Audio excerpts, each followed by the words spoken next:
Hello everyone. हम exercise शुरू कर रहे हैं प्रश्नावली 1.2 जो कि आपकी ये चैप्टर 1 की है। ठीक है, चलिए इसे करते हैं। पहला क्वेश्चन आपका ये सामने दिखाई दे रहा है। सिद्ध कीजिए कि √5 एक अपरिमेय संख्या है। हमें सिद्ध करना है, प्रूफ करना है। तो चलिए इसे करते हैं।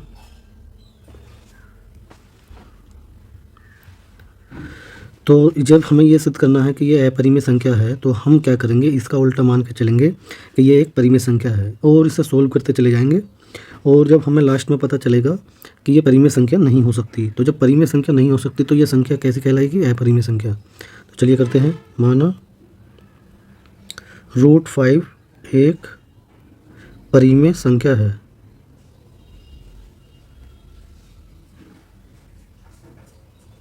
ठीक है, तो हमने इसे मान लिया कि √5 एक अपरिमेय संख्या, वो परिमेय संख्या है।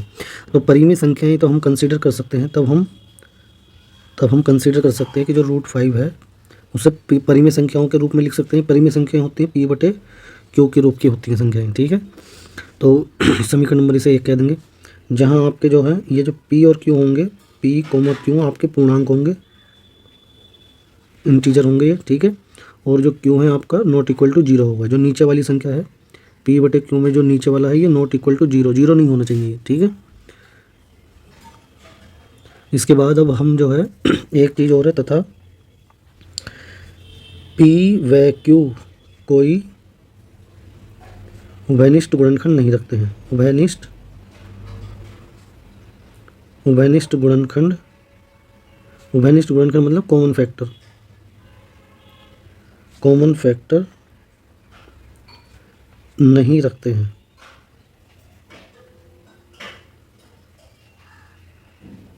ठीक है, इनमें कोई भी कॉमन फैक्टर नहीं होगा। ठीक है, चलिए इसके बाद अब हम समीकरण नंबर 1 का वर्ग करेंगे दोनों पक्षों का। तो समीकरण 1 का वर्ग करने पर, तो जब हम वर्ग करेंगे तो √5 का स्क्वायर आ जाएगा, इधर आ जाएगा P/Q का स्क्वायर, इसका होल स्क्वायर आएगा। अब √5 का स्क्वायर जो अंदर लिखी हुई संख्या है, जैसे कि यहाँ पे लिखा हुआ √x का स्क्वायर, इसका स्क्वायर कर रहे हैं हम, तो जो अंदर लिखी हुई संख्या है वही आ जाएगी, क्योंकि हम √x को ऐसे लिख सकते हैं, √x × √x। ठीक है, तो ऐसे लिखेंगे। अब ये अंदर करके ऐसे भी लिख सकते हैं, x × x वर्गमूल में ले जाकर, फिर यानी कि अंदर जो स्क्वायर हो रहा है तो बाहर जो है आ जाएगा x। ठीक है, तो यहाँ पर हमने लिख दिया, यहाँ पर ये आ जाएगा 5, ये आ जाएगा आपका P²/Q²। इससे हमें ऐसे लिख सकते हैं P²/Q² बराबर 5। इसे लेफ्ट में लिख गया है मैं, इसे राइट में। अब इसके के बाद हम क्या करेंगे, क्रॉस मल्टीप्लाई कर देंगे। क्रॉस मल्टीप्लाई क्या करेंगे, Q² यहाँ आ जाएगा 5 की जगह, और ये इसकी जगह आ जाएगा, ये इसकी जगह आ जाएगा, क्रॉस मल्टीप्लाई। ठीक है, तो P²/5 बराबर Q²। समीकरण नंबर इसे कह देते हैं हम 2। ठीक है, समीकरण नंबर 1 और समीकरण नंबर 2। समीकरण नंबर 2 से हम क्या क्या बोल सकते हैं, क्या क्या कह सकते हैं, ठीक है, वो हमें बताना है यहाँ पर।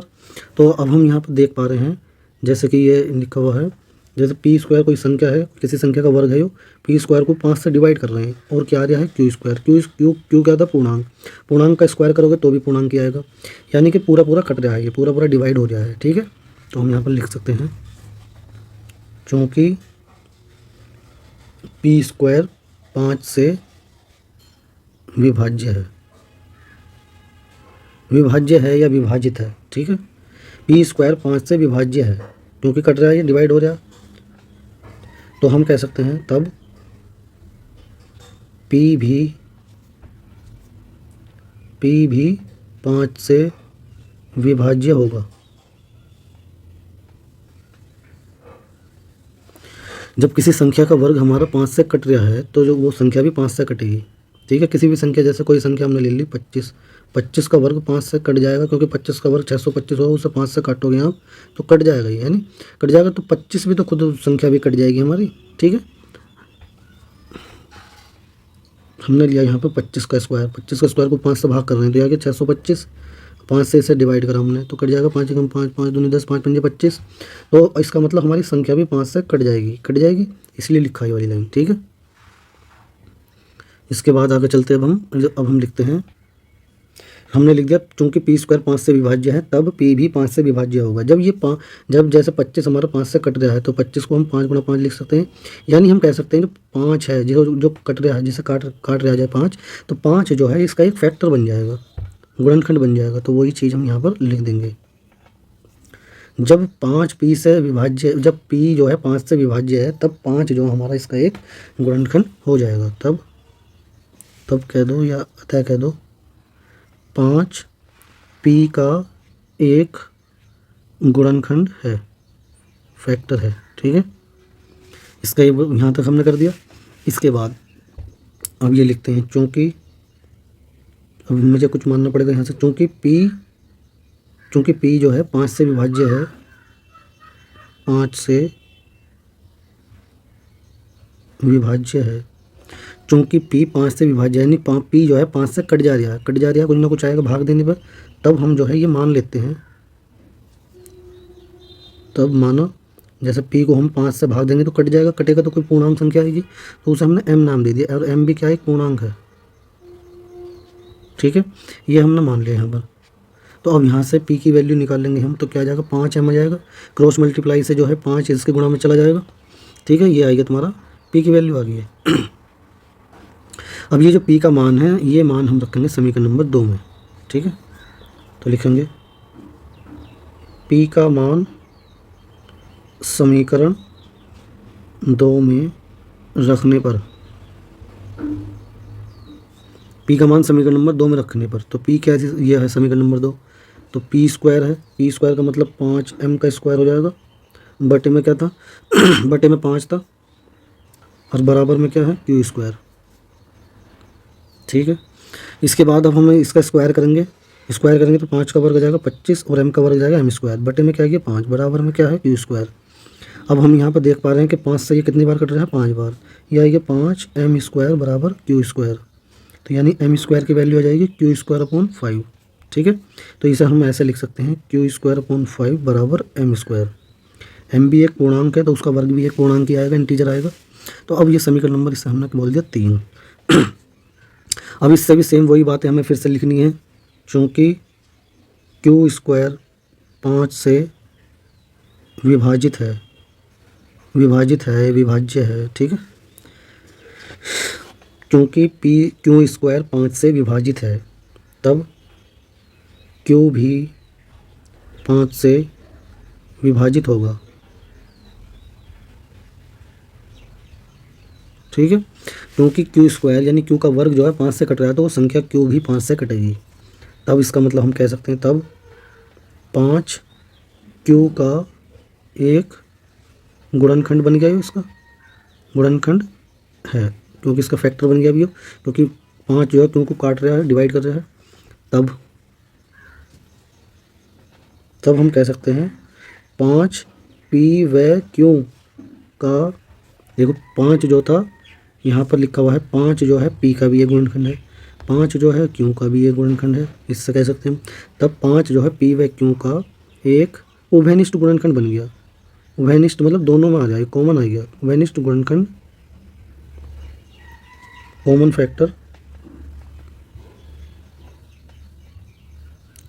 फैक्टर है, उभयनिष्ठ गुणनखंड है। जबकि परिमेय संख्याओं की परिभाषा से हमने शुरू में ही लिखा है, परिमेय संख्याओं की परिभाषा से यहाँ पर लिखा हमने कि पी व क्यू कोई उभयनिष्ठ गुणनखंड नहीं रखते हैं, तो नहीं रखते, लेकिन यहाँ पर तो आ गया ये दोनों में कॉमन, तो इसका मतलब हमने कुछ गलत मान लिया, यानी जो हमने माना वो गलत हो गया। ठीक है, तो हम लिख सकते हैं कि परंतु परिमेय संख्याओं की परिभाषा से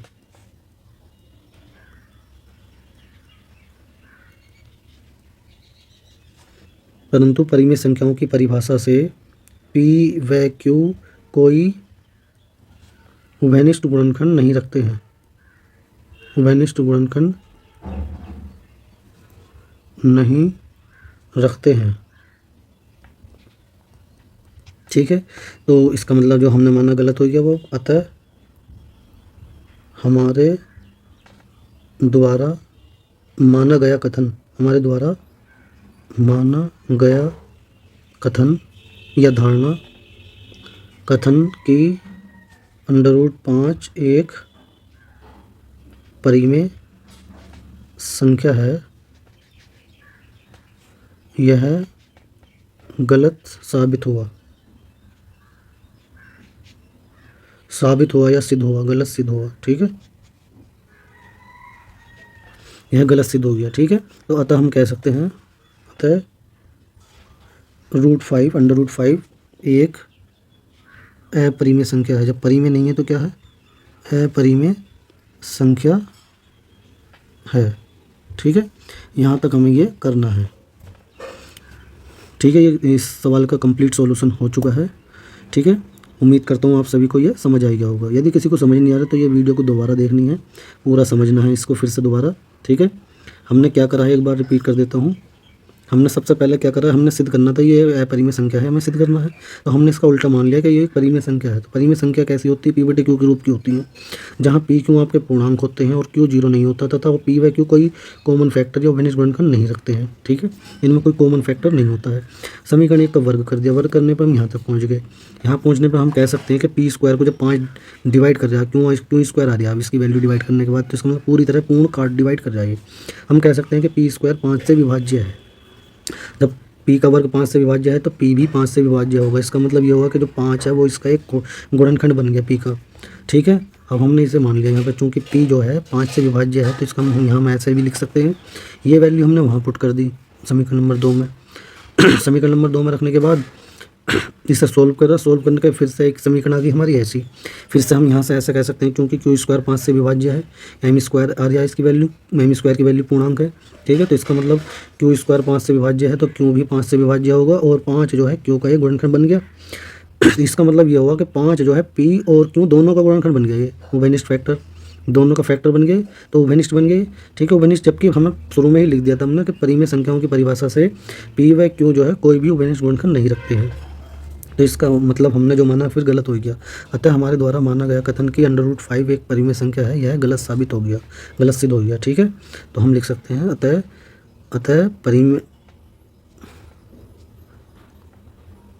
अतः हमने लिख दिया यहाँ पर कि अतः √5 एक अपरिमेय संख्या है। ठीक है, क्वेश्चन नंबर 2 आपका क्या है? ये सिद्ध कीजिए 3 + 2 √5 एक अपरिमेय संख्या है। तो हमें इसे सिद्ध करना है, चलिए इसे करते हैं। माना इसे हमें सिद्ध करना है, एक अपरिमेय संख्या है तो हम इसका उल्टा मान के चलेंगे। ठीक है, तो मानो 3 + 2 √5 एक परिमेय संख्या है, परिमेय संख्या है। हम जब हमने ये मान लिया है कि परिमेय संख्या है तो हम क्या है, इसे परिमेय संख्या के रूप में लिख सकते हैं। तब 3 + 2 √5 बराबर लिख सकते हैं p/q, समीकरण नंबर 1, जहाँ आपके जो p/q हैं, p व q आपके ये पूर्णांक है, इंटीजर। ठीक है, इंटीजर है, और जो q है वो ≠ 0 है। ठीक है, और इसमें एक बात क्या है, p व q कोई कॉमन फैक्टर नहीं रखते हैं। ठीक है, उसे लिखने की यहाँ ज़रूरत नहीं है। अब हम इसके बाद क्या करते हैं, ये जो समीकरण नंबर 1 है, यहाँ से ही √5 है, इसकी वैल्यू निकालनी है हमें। तो इसकी वैल्यू निकालने के लिए तो पहले 1 को ही लिखता हूँ मैं, 1 3 + 2 √5 बराबर p/q।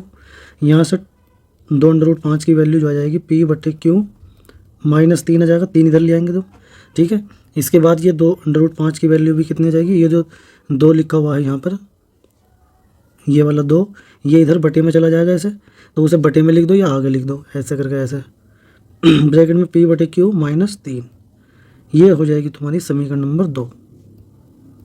ठीक है, इस समीकरण नंबर 2 से हम क्या क्या कह सकते हैं वो हमें लिखना है अब। ठीक है, तो हम इस समीकरण नंबर 2 से क्या क्या कह सकते हैं, हम जानते हैं क्या, चूँकि p व q पूर्णांक है। ठीक है, ये आपके पूर्णांक हैं, पूर्णांक संख्याएं हैं ये हमारी p और q। तो जब p और q पूर्णांक हैं आपके, तब हमें जो है इसकी वैल्यू निकालनी, जो राइट साइड में लिख रहा है ये पूरा का पूरा मान क्या आएगा, जैसा कि p/q -3 और बाहर 1/2, इसका मान अगर हम निकालने लगे तो क्या आएगा। ठीक है, तो ये p व q पूर्णांक है, तो पूर्णांक में मान कुछ भी रख सकते हैं हम, p का मान 2 रख दो, q का मान 3 रख दो, और इसे सोल्व करके वैल्यू निकालो क्या आएगा। ठीक है, तो वो काम हम यहाँ पर करते हैं। जैसे कि मैंने p का मान 2 ले लिया, और क्यू का मान 3 ले लिया, ये भी एक पूर्णांक ही है। अब यहाँ पर जैसे हमने इसे सोल्व किया, 2/3 - 3 1/2, एलसीएम आएगा 3, यहाँ 2 आ जाएगा, 3 3 9, ठीक है। ये आ जाएगा तुम्हारा 1/2 गुणा -7/3, यानी इसे सोल्व करोगे पूरा का पूरा आ जाएगा -7/6। तो 7/6 जो ये आया है ये भी एक कैसी संख्या है, ऊपर वाली पूर्णांक है, नीचे वाली पूर्णांक है, तो ये एक बन जाएगी हमारी परिमेय संख्या, ठीक है। परिमेय संख्या हो जाएगी, इसे कह सकते हैं परिमेय संख्या है। तो आप पी और पी क्यू का कुछ भी मान रख ले, लेकिन इसकी वैल्यू जो आएगी वो एक परिमेय संख्या ही आएगी। तो वही चीज़ हमें यहाँ लिखनी है। चूँकि पी व क्यू पूर्णांक हैं, इसलिए 1/2 p/q - 3 एक परिमेय संख्या होगी, परिमेय संख्या होगी, ठीक है। अब ये परिमेय संख्या है तो समीकरण नंबर 2 से हम कह सकते हैं, क्योंकि समीकरण नंबर 2 क्या है, ये √5 इसके बराबर है। तो ये यदि ये परिमेय संख्या है तो इसका मतलब ये भी परिमेय संख्या होनी चाहिए। तो वही हम यहाँ पर चीज़ लिखते हैं। तब समीकरण 2 से √5 भी परिमेय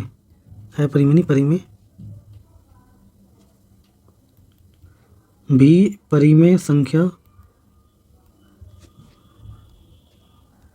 होनी चाहिए या होगी।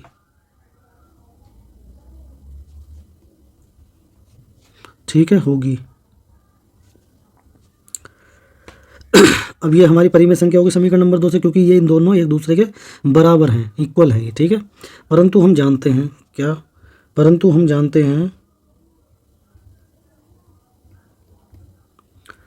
हैं कि √5 एक अपरिमेय संख्या होती है, अपरिमेय संख्या होती है या है, अपरिमेय संख्या है, ठीक है। और यानी कि हमने ये यहाँ पर बता रहा है कि इस समीकरण नंबर 2 से हो गया हमारा कि ये एक परिमेय संख्या है, परंतु हम जानते हो तो एक अपरिमेय संख्या है। अपरिमेय इसका मतलब जो हमने माना वो गलत हो जाएगा, ठीक है। हमने क्या माना था, ये माना था हमने कि ये एक परिमेय संख्या है, ठीक है, तो ये गलत हो जाएगा। तो हम लिख सकते हैं, अतः हमारे द्वारा माना गया कथन कि 3 + 2 √5 एक परिमेय संख्या है, यह गलत सिद्ध हो गया, गलत सिद्ध हुआ या गलत साबित हुआ। अतः हम लिख सकते हैं, अतः 3 + 2 √5 एक अपरिमेय संख्या है। जब परिमेय नहीं है तो क्या है, अपरिमेय संख्या है, ठीक है। यहाँ पर ये कंप्लीट हो गया है क्वेश्चन। तो उम्मीद करता हूँ दोस्तों आप सभी को क्लियर हो गया होगा एक सवाल। यदि नहीं होया है तो दोबारा देखनी है वीडियो, दोबारा नहीं होता तो तिबारा देखनी है। तो चलिए इसे फिर से समझते हैं। हमने सबसे पहले सिद्ध करना था कि ये एक अपरिमेय संख्या है, तो हमने इसका उल्टा मान लिया कि ये एक परिमेय संख्या है। परिमेय संख्या कैसे रूप में होती है, p/q के रूप की परिमेय संख्याएं होती हैं, ठीक है। तो हमने इसे p/q के बराबर लिख दिया। लिखने के बाद हम इसे √5 है जो इसकी वैल्यू फाइंड करते हैं, ठीक है। p/q तो आपके पूर्णांक है और q q नहीं होता है, q ≠ 0। अब यहाँ से हमने √5 की वैल्यू फाइंड कर ली, वो ये आ गई, तब हमें पता p/q तो आपके कैसी संख्या थी, परिमेय संख्या थी, या फिर हम कह सकते हैं p/q आपके क्या पूर्णांक है। पूर्णांक है तो हम जब इसमें कुछ वैल्यू पुट करेंगे p/q की तो वो मान एक परिमेय संख्या ही आएगी, ठीक है। तो परिमेय संख्या होगी, तब हम समीकरण नंबर 2 से कह सकते हैं यदि ये परिमेय संख्या है इधर की तो ये इसके बराबर, तो ये भी परिमेय संख्या होगी, ठीक है। तो समीकरण 2 से कह सकते हैं ये भी परिमेय संख्या होगी। परंतु हम जानते हैं √5 जो कैसी संख्या है, अपरिमेय संख्या है, ये परिमेय नहीं है। तो हमारे द्वारा मानने की धारणा या कथन के 3 + 2 √5 एक परिमेय संख्या है, यह गलत सिद्ध हुआ। अतः हम कह सकते हैं कि 3 + 2 √5 एक अपरिमेय संख्या है, ठीक है। तो ये हमारा क्वेश्चन यहाँ कंप्लीट हो गया है दोस्तों। तो आप इसे नंबर 3 शुरू करते हैं। क्वेश्चन नंबर 3 का पहला क्वेश्चन करते हैं, ये सिद्ध कीजिए कि ये अपरिमेय संख्याएं हैं। तो पहला क्वेश्चन ये वाला करते हैं, ठीक है। चलिए,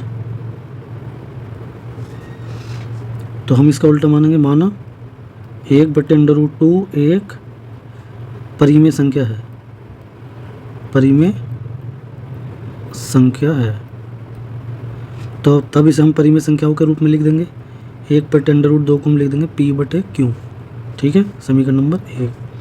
जहाँ पर आपका जो ये संख्या है p/q है, ये p/q आपके पूर्णांक संख्याएं हैं, ठीक है। तथा Q जो है नॉट इक्वल टू 0 है। ठीक है, इसके बाद P व Q जो है कोई उभयनिष्ठ गुणनखंड नहीं रखते हैं।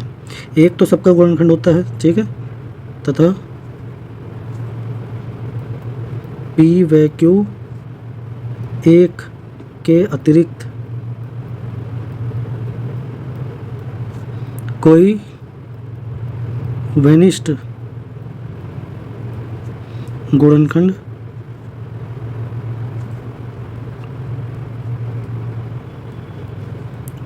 नहीं रखते हैं। ठीक है, चलिए इसके बाद जो समीकरण नंबर 1 है इसे लिखते हैं दोबारा से, 1/√2 बराबर P/Q। इसके बाद अब हम जो है √2 की वैल्यू फाइंड करते हैं। यहाँ से √2 की वैल्यू निकालते हैं तो क्या आ जाएगी, ये वाली √2 की, तो हम इसे पलट देंगे, तो कन्वर्ट कर देंगे इन्हें एक दूसरे को। तो कन्वर्ट करेंगे तो √2 ऊपर चला जाएगा, एक नीचे आ जाएगा, उस एक को लिखो मत लिखो। ठीक है, ये आ जाएगा Q/P, समीकरण नंबर 2। ठीक है, अब हम क्या करते हैं, अब जो है हम जो है इसका समीकरण नंबर 2 का वर्ग करेंगे। ठीक है, वर्ग करने पर लिख देंगे, दोनों पक्षों का वर्ग करने पर, वर्ग करने पर। ठीक है, तो वर्ग करेंगे √2 का स्क्वायर बराबर Q/P का स्क्वायर, स्क्वायर हो जाएगा तो ये तो 2 आ जाएगा, यहाँ से आ जाएगा Q²/P²। इसके बाद हम इसे लिख देंगे Q²/P² बराबर 2, यहाँ से क्रॉस मल्टीप्लाई कर देंगे। ठीक है, क्रॉस मल्टीप्लाई करेंगे तो Q²/2 हो जाएगा और P² इधर जाएगा, यानी हमने इन दोनों को एक्सचेंज कर दिया। ठीक है, इसके बाद ये समीकरण आ जाएगी हमारी, इस समीकरण नंबर 2 कह देते हैं। ठीक है, इस समीकरण नंबर 2 से हम क्या क्या कह सकते हैं। ठीक है, हम कह सकते हैं क्योंकि Q² 2 से विभाज्य है तब Q भी 2 से विभाज्य होगा। ठीक है, 2 से विभाज्य होगा तब कह सकते हैं हम, अतः 2 Q का एक गुणनखंड है। ठीक है, ये गुणनखंड बन जाएगा इसका। अब हम क्या करते हैं, यहाँ के बाद अब हम लिखते हैं यहाँ पर, क्योंकि Q 2 से विभाज्य है तब हम मान लेते हैं, माना Q/2 को हम भाग देंगे, यानी कि Q 2 से विभाज्य है तो Q को जब भाग दे रहे तो कोई एक संख्या आएगी, तो वो भी एक पूर्णांक संख्या होगी। ठीक है, हमने उसे m मान लिया। ठीक है, ये m मान लिया, तो यहाँ से अब हमें Q की वैल्यू फाइंड करनी है, तो Q की वैल्यू आ जाएगी 2m, ये आ जाएगी। ये मान समीकरण नंबर हम 2 में रखेंगे। ठीक है, लिख देते हैं, Q का मान समीकरण 2 में रखने पर, 2 में रखेंगे, यह है Q²/2, Q की जगह 2m आ जाएगा का स्क्वायर/2 बराबर P²। यहाँ से इसकी वैल्यू निकाली तो 4m² बराबर P²। 2 से 2 से कैंसिल आउट कर देंगे, 2 बार चला जाएगा 2 से 4 को, तो 2m² बराबर P²।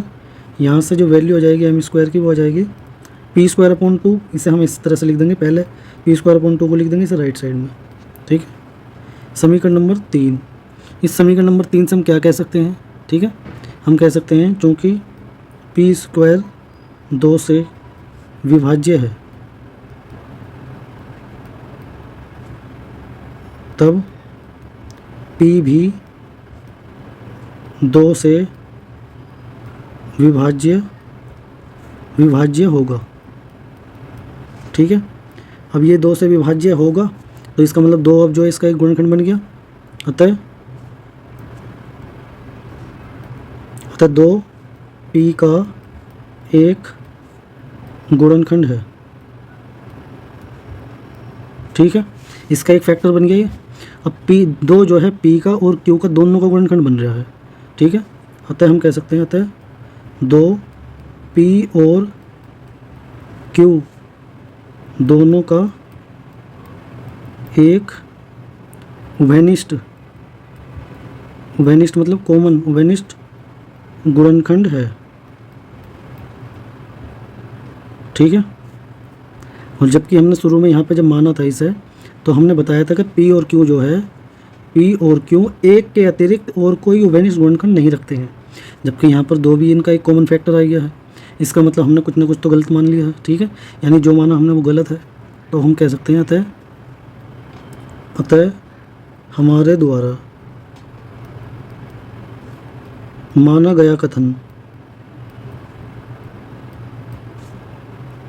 कथन गलत सिद्ध हुआ।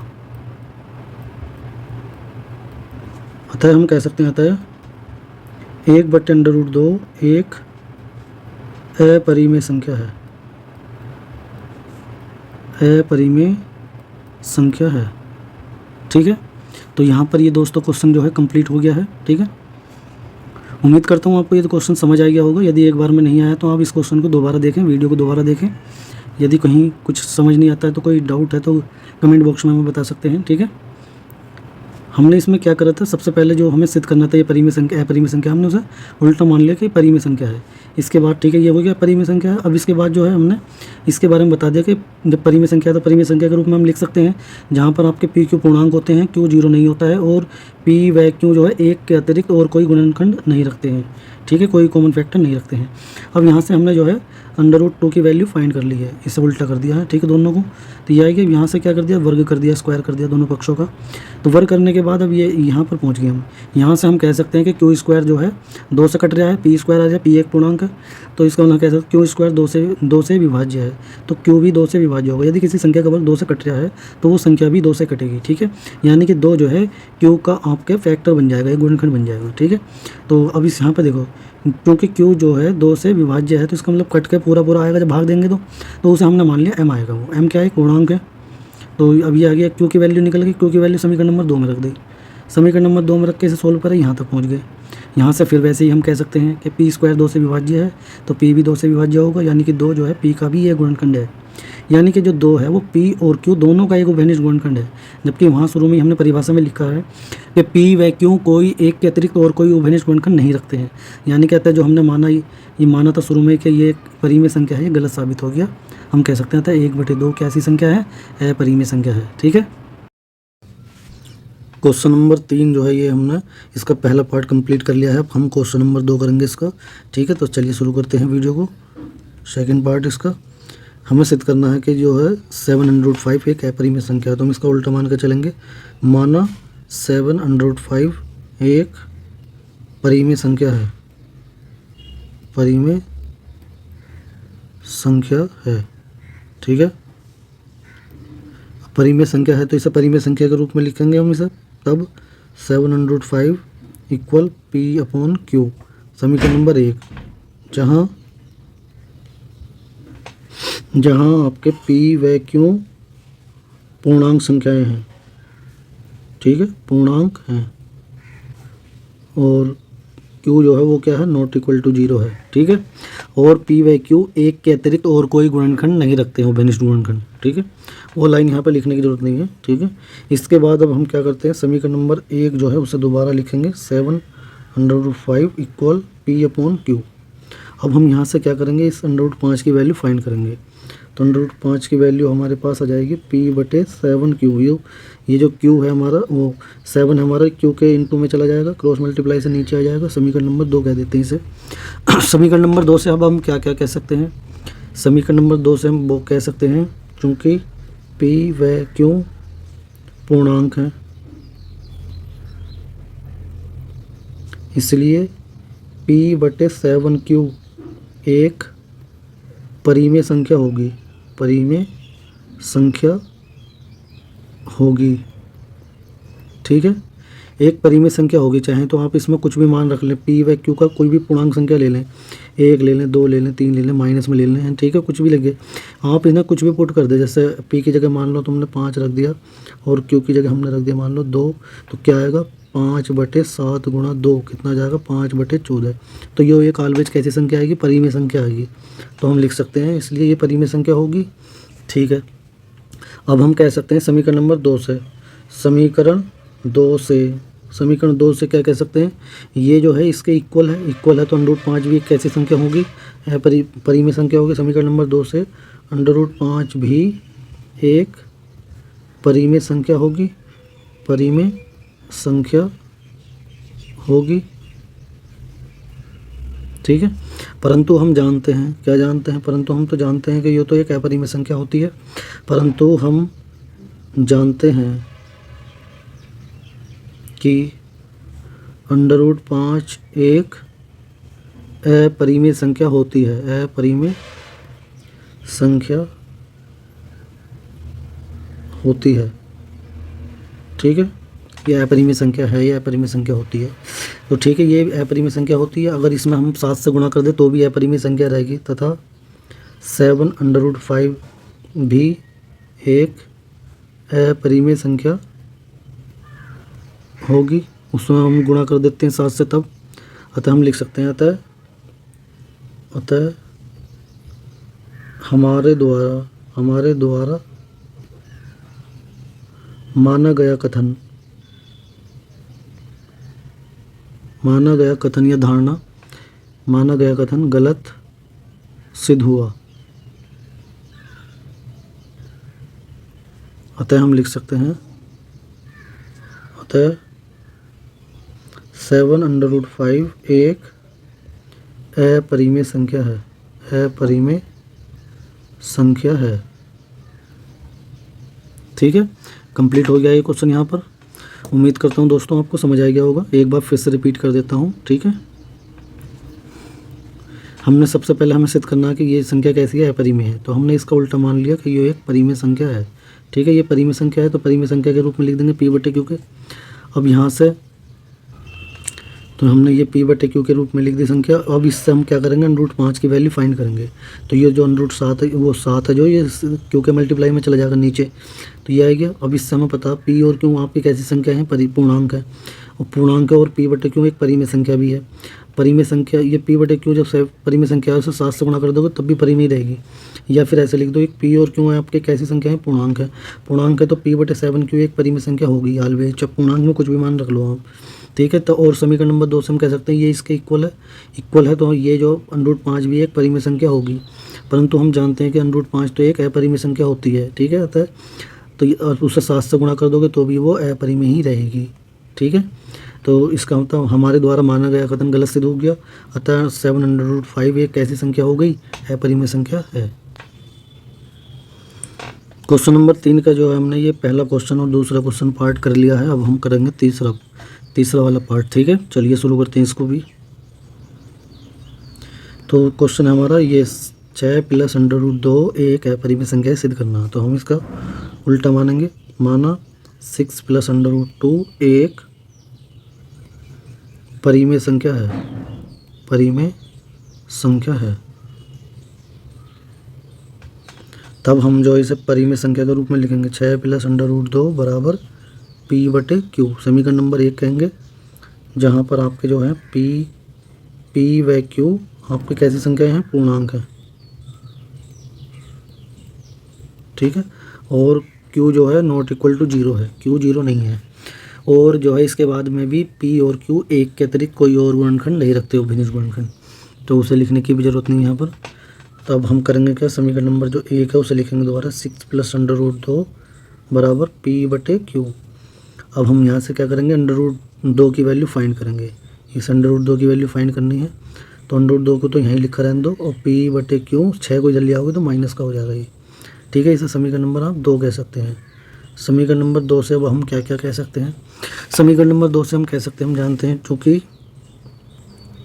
P व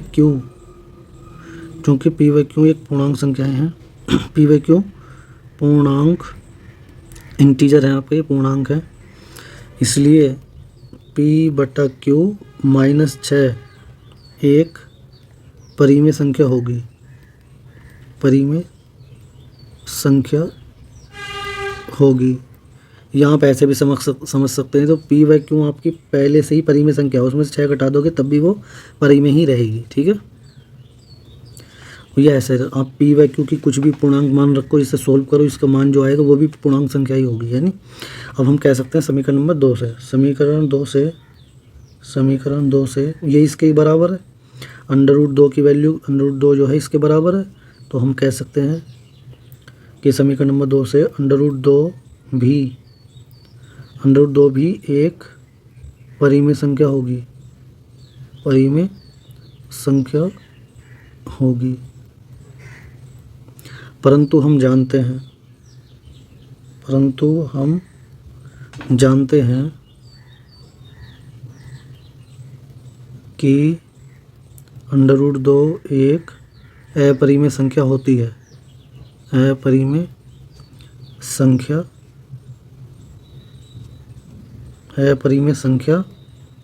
होती है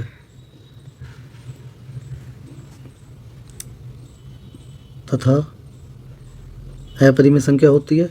अब इसमें अपरिमेय में आप इसमें परिमेय संख्या जोड़ दो 6, तब भी वो अपरिमेय ही रहेगी। ठीक है, परिमेय जोड़ दी जा रही, 6 जोड़ दे अपरिमेय।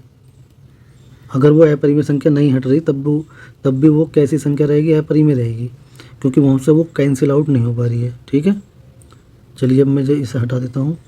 तो अब तथा हम लिख सकते हैं यहाँ पे तथा 6 + √2 भी एक अपरिमेय संख्या होगी। ये तब लिख सकता हूँ यहाँ पर तथा की जगह, तब 6 + √2 भी एक अपरिमेय संख्या होगी। तो अतः हम यहाँ पर लिख सकते हैं, अतः हमारे द्वारा माना गया कथन गलत सिद्ध हुआ। ठीक है, अतः हम लिख सकते हैं अतः 6 + √2 एक अपरिमेय संख्या है, अपरिमेय संख्या है। ठीक है, कंप्लीट हो गया है दोस्तों यहाँ पर सवाल आपका। ठीक है, उम्मीद करता हूँ आपको समझ आ गया होगा। यदि एक पहली बार में समझ में नहीं आता है तो आप दोबारा देख सकते हैं वीडियो को, यहाँ कितनी बार भी देख सकते हैं यूट्यूब पर। तो हम इसे फिर से रिपीट कर देता हूँ मैं। 6 + √2 को हमें सिद्ध करना है अपरिमेय है, तो हमने क्या करा, इसे जो है हमने परिमेय मान लिया, परिमेय संख्या के रूप में लिखेंगे P/Q के। अब यहाँ से इसके √2 की वैल्यू निकालेंगे, √2 की वैल्यू निकाली तो ये आ गई। तो हमें पता ही है ये P/Q एक परिमेय संख्या है, या हमें ऐसे कह सकते हैं P/Q आपके पूर्णांक हैं, तो पूर्णांक में मान कुछ भी रख लो, तो P/Q - 6 की जो वैल्यू आएगी वो भी एक परिमेय संख्या होगी। परिमेय होगी तो समीकरण नंबर 2 से हम कह सकते हैं कि ये भी परिमेय होनी चाहिए फिर। ठीक है, सब ये भी परिमेय होगी, परंतु हम जानते हैं कि ये तो अपरिमेय संख्या होती है। ठीक है, अपरिमेय होती तो ये गलत, हमारे द्वारा माना गया कथन गलत सिद्ध हो गया। गलत हो गया तो हम कह सकते हैं ये कैसी संख्या है, अपरिमेय, परिमेय नहीं है, अपरिमेय। ठीक है, चलिए जाने से पहले वीडियो को लाइक कर दें, सब्सक्राइब कर लें चैनल को। चलिए मिलते हैं जल्दी नेक्स्ट वीडियो में। Okay bye.